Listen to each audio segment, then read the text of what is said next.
It is my pleasure to introduce our next speaker. This student embodies the spirit of nursing. In all of her academic and extracurricular activities, she maintains a positive and uplifting attitude. She can walk into a room and lift the spirits of everybody with just her smile. It is only fitting that her name is Faith. Please welcome Faith Barrett.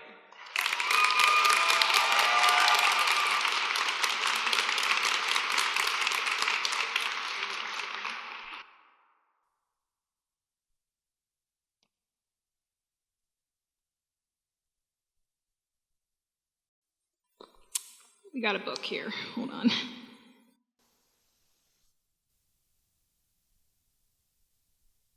All right. Good evening, friends and family. I am humbled and honored tonight to represent the best nursing cohort a nursing student could ever imagine. For the past 2.5 years, we've all introduced ourselves to nurses, doctors, and patients as nursing students. Hello, my name is Faith, and I'm a nursing student. However, tonight, we retire the title of nursing student and pick up the title we've worked so hard for, BSN graduate, hopefully soon to be registered nurse. Woo!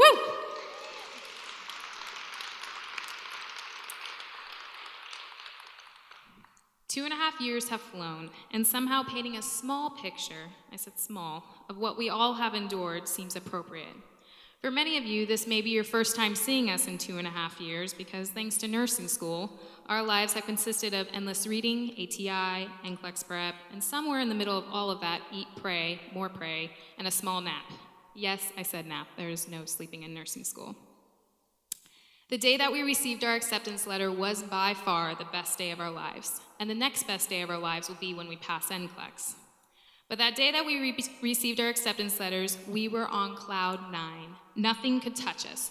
We were nursing students with some sweet name badges, our black scrubs, and let's not forget the great stethoscope. We look good. We thought we were just about the greatest thing that hit Simpson campus. So thank you to all of you who allowed us to listen to your heart and lungs 30 times. I know we seemed a little obsessed, but come on, having a stethoscope is pretty cool. The reality and expectations of nursing school settled in real quick on our first meeting as a class. We all were like deer in the headlights, pupil dilation of 7 centimeters. The fact of the matter is we really had no idea what we had just signed up for. But first week seemed like a breeze and made us feel like we were going to survive thanks to 8 hours of how to wash our hands, make a bed, gel in and gel out, and put on isolation gowns. However, second week cued many of the many homework assignment readings, consisting of reading 7 chapters, with each chapter being 40 pages long. Cue meltdown number 1. Meltdown number 2 came shortly after when we realized that we hadn't read all of the 280 pages for our first test on Monday.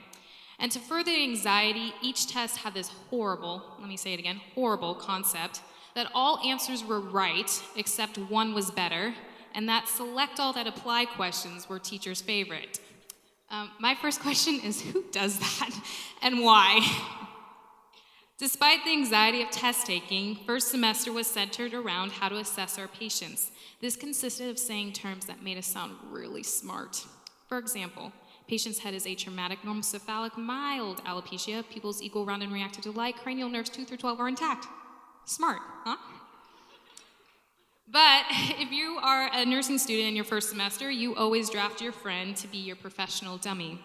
So a huge thank you to many of you who sat for hours on end as we performed our skills each week.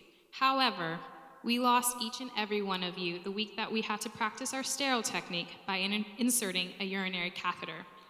You all were like, peace out, I'm out of here. But when we thought we made it out of first semester alive, second semester seemed like the roller coaster of emotions. It was our first clinical rotation in the hospital, and it was the most frightful day. We practically looked like our patients. Our signs and symptoms consisted of anxiety, difficulty breathing, bowel problems, and profuse sweating. We were one hot mess. However, second semester, we were given the green light to start IVs. We no longer were obsessed with our stethoscope, but instead became obsessed with veins. We often would be in public, nudging each other, saying, "Hey, check those veins out." Although IVs were our highlight, mental health class had a way of making us literally go mental and self-diagnose ourselves. And don't worry, we diagnosed you as well. Our diagnosis centered around excessive stress related to chronic exams secondary to nursing school as manifested by uncontrolled crying, extreme exhaustion, and hysteria.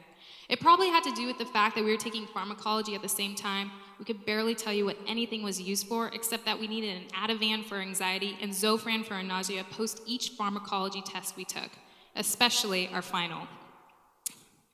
If second semester wasn't challenging enough, third semester we added a baby. Guys, OB is confusing. Because you're not just dealing with one patient, now you're dealing with two. We talked about body parts some of us had never heard before, like fundus. I didn't even know I had a fundus. Or placentas. I was so confused one day, I was convinced the baby was inside the placenta. Don't worry, OB is not my career. Or let's talk about deliveries. If you thought we looked like deer in headlights on our first semester, our eyes got even wider, pupil dilation of 9 centimeters, when some of us watched our first delivery. And to further the feeling of awkwardness, some of us had to explain to a brand new mother how to properly breastfeed her child, like we would know how.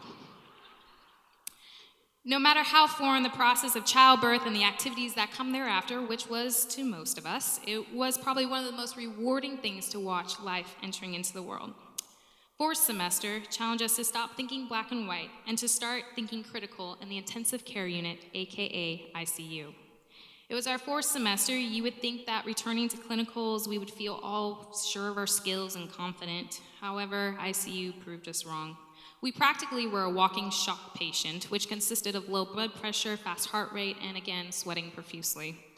It was the day that we realized we really didn't know anything at all.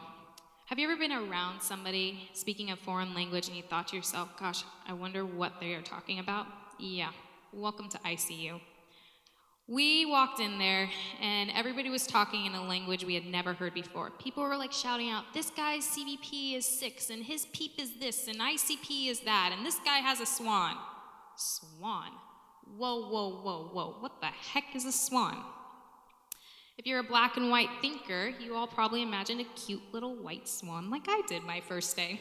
However, I will inform you that there is no literal swan in ICU, but instead it's a name for a catheter that they use for cardiac monitoring. You see, I believe ICU opened each and every one of our eyes to realize that our body isn't going in a step-by-step manner. Rather, it's going in a beautiful, simultaneous process. Our black and white thinking was pushed to see the big picture and understand how everything is connected together. Finally, fifth semester. Fifth semester has been challenging because we've all had a bad case of senioritis. You know where you said in your minds that you're so close, but yet it feels so far away? Yeah, that would be us. We tried ineffective coping mechanisms, which consisted of large amounts of procrastination, unrealistic countdowns, and copious amounts of denial. And let's not forget the dark cloud that's been hanging over our head from day one, but currently feels like a massive hurricane, NCLEX. NCLEX you? Well, there's really no words.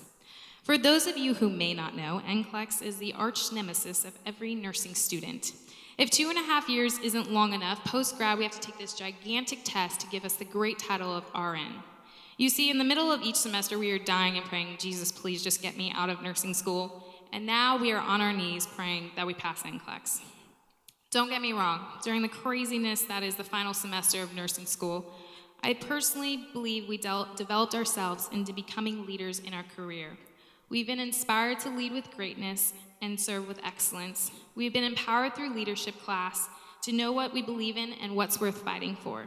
I believe this is a key to being a great nurse, is first knowing yourself.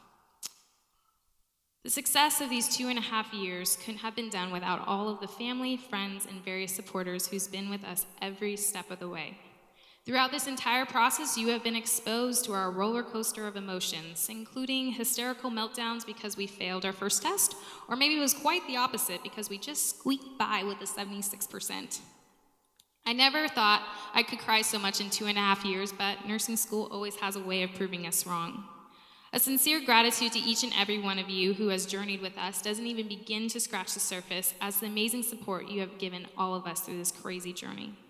We want to say a huge thank you to our teachers, Linda, Christy, Stacy, Becky, Libby, Paul, Lynn, and Luann, for all your dedication and time you poured into us. Thank you for never giving up on us, letting us use your Kleenex, eating your chocolate, and always empowering us to finish strong. We want to thank our clinical instructors for pushing us to be nurses in the healthcare setting and for challenging us to manage our time, think critically, and learn how to be our patient's advocate. Now, if I can get through this will be great. To my fellow classmates, who I've learned to love and respect more than words can say, we did it. We have endured so much together. We have shown our true colors at some point, and it seems a bit wild that just like that, our journey together is over. We have fought together to be here, and boy, do we deserve to be here. It'll seem a bit strange waking up next Monday. We won't be going to class. We won't be getting a text saying, hey, can you hold the door? I'm going to be late. We won't be sitting in our same spots, except for that one day, thanks to Paul, or stressing about all those ATI modules we studied so long and hard for. A focus review for 3 hours? Yeah, sure. You know what I'm talking about. But in all honesty, I believe that without the Lord's faithfulness, goodness, and mercy, we all wouldn't be here today. I challenge us as we move forward that we never stop setting our eyes on Jesus as we serve our community and the people that need our help. Although we are anxious to start our career and to know what having a life means again, I know we all will carry a piece of this journey in our hearts for a while. We have grown to be a powerful, powerful force of amazing nurses.